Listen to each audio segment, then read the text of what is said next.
13 जमातें एक साथ हैं। स्टैब्लिशमेंट, बैनुल अक़वामी स्टैब्लिशमेंट भी एक साथ खड़ी है। खान का कुछ नहीं बिगाड़ सके हैं। दोनों हाथों से मुल्क को लूटा जा रहा है। पीपल्स पार्टी एक पेज पर आने को तैयार नहीं है। इलेक्शंस नहीं हो रहे हैं। मौलाना फजलुर रहमान खुलकर अब सामने आ रहे हैं। मौलाना फजलुर रहमान और आसिफ अली ज़रदारी हैं, दोनों ही सदर की सीट के उम्मीदवार हैं। खान की जो मकबूलियत है वो कम नहीं हुई है। अगर खान कॉल देता है तो अवाम वैसे ही बाहर आएगी जैसे कि कभी समान पाक में अवाम के डेरे होते थे।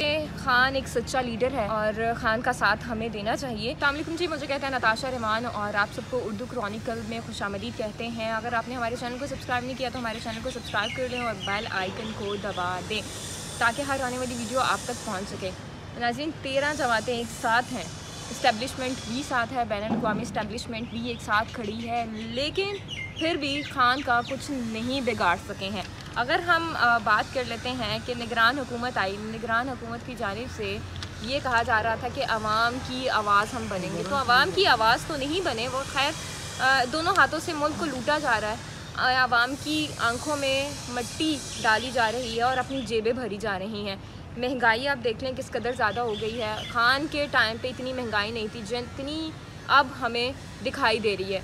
और अब अगर हम बात कर लेते हैं मौलाना फजलुर रहमान साहब की, और उन्होंने मुलाकात की है जनाब सीनियर सहाफ़ियों से, लेकिन सीनियर सहाफ़ियों से मुलाकात के बाद अहम इंकशाफात हुए हैं और उन्होंने ये कह दिया है कि जनाब पीपल्स पार्टी एक पेज पर आने को तैयार नहीं है, जिसकी वजह से इलेक्शंस नहीं हो रहे हैं वक्त पर।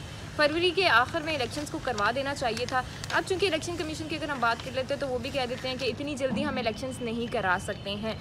मौलाना फजलुर रहमान खुलकर अब सामने आ रहे हैं मेरे ख़्याल से, क्योंकि 13 जमातें हैं। पीपल्स पार्टी बड़ी जमात समझी जाती है। लेकिन अब आपको ये बताएं कि मौलाना फजलुर रहमान और जो आसिफ अली ज़रदारी हैं, दोनों ही सदर की सीट के उम्मीदवार हैं। सदर की सीट के उम्मीदवार तो दोनों ही हैं, इसीलिए शायद दोनों में अनबन बन गई है और दोनों एक दूसरे के खुल के सामने आ गए हैं। दोनों तो नहीं, फ़िलहाल अभी मौलाना फजलुर रहमान साहब सामने आए हैं जिन्होंने सीनियर सहाफ़ियों से मुलाकात की है। उन्होंने ये कहा है कि इतना वक्त नहीं है कि हम इलेक्शन कैंपेन भी कर सकें, और साथ ही साथ उन्होंने ये भी कहा है कि MQM और अख्तर मेंगल साहब ये चाहते थे कि इलेक्शन वक्त पर हो दें, तहरीक अदम एतमाद ना आए, लेकिन तहरीक अदम एतमाद आई और इमरान खान को उन्होंने घर भिजवाया, कुर्सी से वज़ीर आज़म की हटा दिया गया और तहरीक अदम एतमाद कामयाब हो गई। तो तहरीक अदम एतमाद कामयाब होने के बाद भी खान की जो मकबूलियत है वो कम नहीं हुई है। खान की मकबूलियत वैसे की वैसे ही है। खान को चूँकि अटक जेल में भेज दिया गया तोशा खाना केस में, तो अभी भी अगर हम आवाम की बात कर लें ना, तो अगर खान कॉल देता है तो आवाम वैसे ही बाहर आएगी जैसे कि कभी ज़मान पाक में आवाम के डेरे होते थे। आवाम का जमे गफ़ीर हमें दिखाई देता था। मैं तो खैर यही कहूँगी कि खान एक सच्चा लीडर है और खान का साथ हमें देना चाहिए। ये जो 13 जमातें मिल के मुल्क को दोनों हाथों से लूट रही हैं, इनको ये चाहिए कि थोड़ा सा आवाम का सोच लें। इन्होंने ये कहा था कि जनाब हम आटा सस्ता देंगे, आटा फ्री देंगे, बच्चों की पढ़ाई जो है वो भी सस्ती कर देंगे, लेकिन क्या हो रहा है, आटा जो इन्होंने फ्री दिया उसमें भी कई जानें चली गई लोगों की।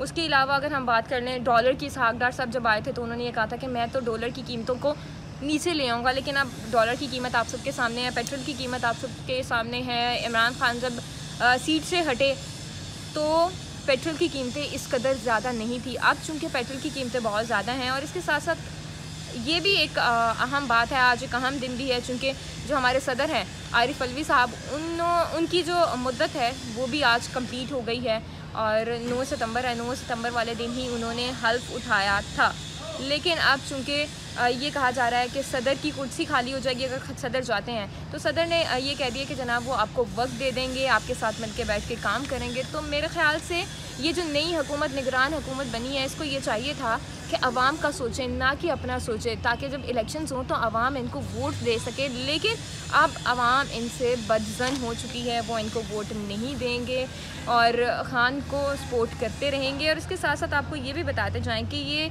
चूँकि निगरान हुकूमत चल रही है, जमहूरी हमारा मुल्क है, इस्लामी जमहूरिया हमारा मुल्क है, तो इस्लामी जमहूरिया में निगरान हुकूमत इतनी देर तक निगरान सेटअप नहीं चल सकता है।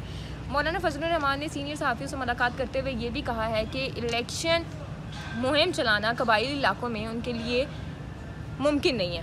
क्योंकि वक्त बहुत कम है और जब वक्त ज़्यादा होगा तो ही इलेक्शन कैंपेन हो सकती है।